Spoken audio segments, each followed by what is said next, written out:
Majority of people get their master's degrees to get more money. Don't let anybody fool you or tell you anything differently. Companies know that as well. If you finish your undergrad at 22, you get your master's and you complete that by 24, 25, and I have to pick a candidate. You're asking for 100,000 and the undergrad is asking for 60.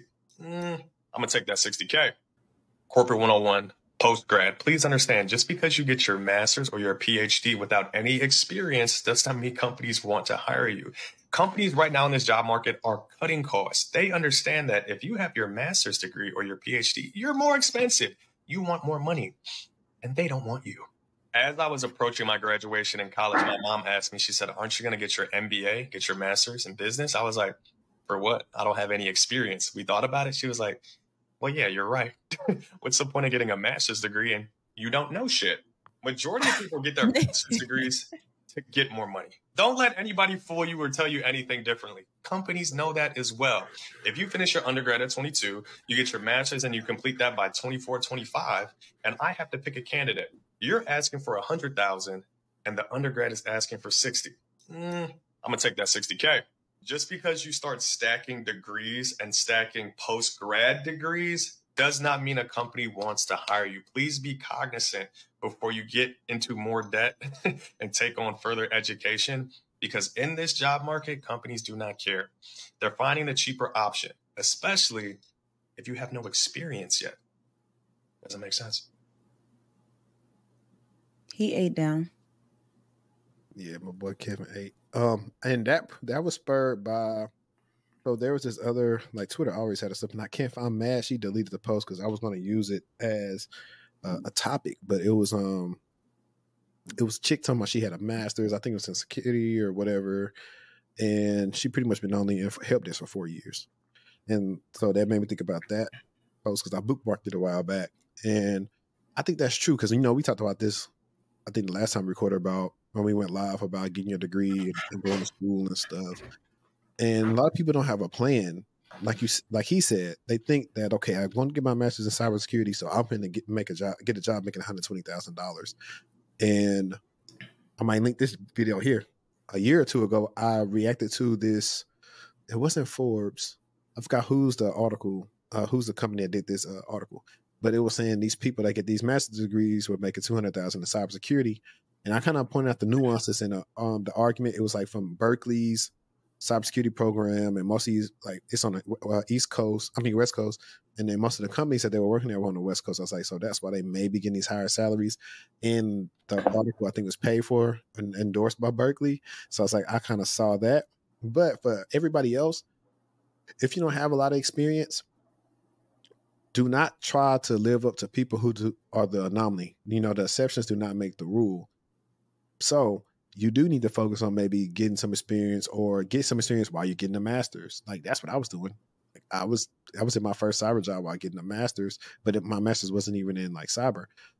That can help you out a lot versus, even though I love master's programs, you're going to have to be an exceptional interviewer and have a good network in order to land a 6-figure role after that master's. Unless you're in a high cost of living area to where that 6 figures is really not 6 figures. So that's what I would say about that. And then for the person who's stuck in help desk, I don't know what you're doing to be stuck in help desk for 4 years. It's too long. I'll say I think the recent grad programs are big there, especially if you're someone who's just doing school, not gaining any experience, then you should be looking at recent grad programs. They're specifically for recent grads. They know you don't have a ton of experience. But also, I agree with doing something while you're in school to help build that knowledge up and that experience that you can use on a resume. What about their education like that? A lot of people. Yes. What? Yes. You see every time we are talking about, please don't lie about your education. Please don't say you have a PMP. Like, we see that all the time. Is crazy. Actually, that is pretty common. Actually, I've seen that happen. Never mind. Yeah, like they tell people, hey, I had one of my highest viewed videos on TikTok is a person saying, hey, these people don't check where you work, so just put anything down. No. That's why I had the biggest gripe one time with one of the people's favorite tech influencers because they were parading a young man around who was willfully lying about their experience that is on LinkedIn as not true. And I was saying, hey, if this person cared anything about you, he would not be parading you around like this. Because if you get in by lying, if some of y'all young, but on the Wayans Bros, RP to John Witherspoon, him and the boys would say this. If something that nobody's supposed to know, he would say, shh, don't tell nobody. Don't tell nobody if you got in like that. And I was upset about that too. I didn't message even the young man because people will say like you're hating when you're trying to tell them, hey, no, this don't make sense. Because when they were parading this guy around, they were saying, hey, they are making, I forgot, $200,000 as senior DevOps or something after like a year or something like that. Oh, I saw that. Yeah. Exactly. But it's like, yo, LinkedIn say 5 years. So which one is it? And they was like, oh, well, don't look at his LinkedIn, listen to us. I was like, do you know how stupid that sounds?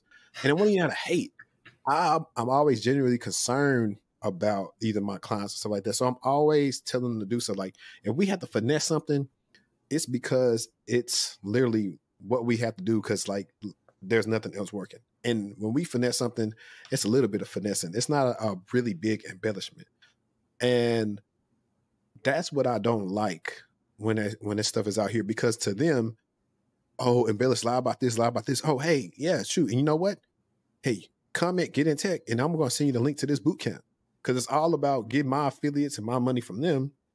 So you can get the tech like this and not think about the long-term effects of what happens after that. Because if them people do find out, hey, we did your background check, you didn't work here, you don't have a degree, you out of here.